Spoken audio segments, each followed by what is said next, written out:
make it. You'll be pleased to hear I'm going to be brief.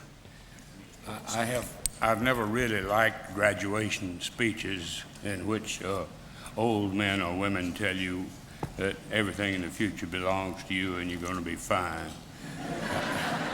I don't know that that's true. I don't think people my age know how to tell you how to deal with what's coming your way. For instance, I'm a novelist and a historian. I do a lot of research. I do it by digging through books and taking notes. They tell me that on a computer nowadays you can get your information by punching a button. It's been my experience that the easier time I had learning anything, the sooner it evaporates out of my mind. So that bothers me some. And it implies more or less that your index finger is more important than your brain. I don't like that either. But your future is there waiting for you. The only thing I have to tell you that's of serious import is the word graduation is often used. Commencement is a much better word. You don't really learn anything in school except the almighty thing of learning how to learn. When you finish, you're ready to start your true education, which you learn for yourself, not by the guidance of teachers, but through digging out the facts and arriving at character developments that you are pointed toward by your own conscience and by, unfortunately, the genes you inherit. But I hope you'll bear in mind that an education is simply a thing that tells you how to learn what you're going to learn after you finish being required to learn things. That's when the real test is coming on you, and it's where it will determine what you amount to in this, to me, rather confusing world that you're fixing to face. They tell me there's a question and answer thing, yes. And I'll be glad, if I can, to deal with anything you might ask me.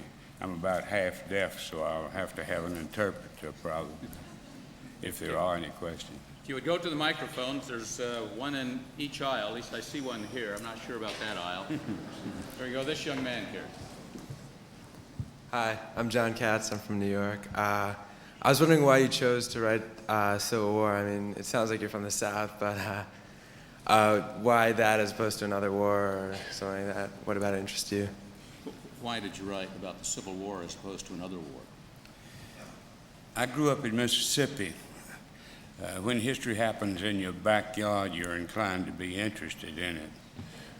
My great-grandfather commanded Noxubee Cavalry at Shiloh, so it was an in-family thing.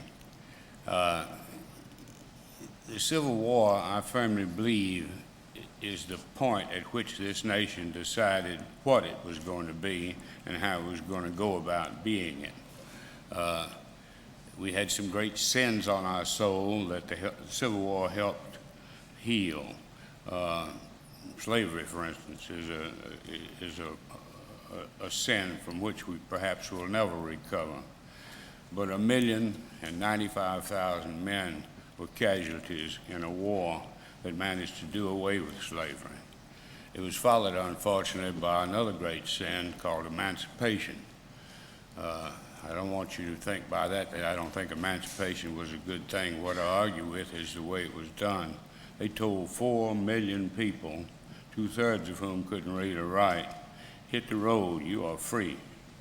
That is a thing that you wouldn't do today. There should have been some kind of preparation. There should have been all kind of things done at the time of announcing this, and they didn't. And they soon faded back into society under a system that was very close to peonage down in my part of the country. It was called sharecropping. And they still got no decent education, any of the things that make you able to be a good citizen. So American history is absolutely amazing in its combination of glory and shame. It's one of the things that makes it so interesting. They keep talking about politicians are slick. You should really look back into the Civil War if you want to find some slick politicians. And one of the slickest of them all was Abraham Lincoln. for the good side, you see. There's this mix-up between things in American history, and you'll always run into that. We're such a multiplied people. Things like the Know-Nothing Party, which was established in hatred of foreigners coming to this country. They don't begin to know what this country is all about. Its strength is in its combination of many cultures. So the Civil War interested me for all these personal reasons, as well, I think, for being a subject worth anybody's full attention, let alone mine. Sure. Go ahead. Hello, my name is Victoria Shannon, and I'm from Memphis, Tennessee. And my question is, it was mentioned that it took 20 years for this trilogy to be written. How were you able to stay dedicated and focused during all that time?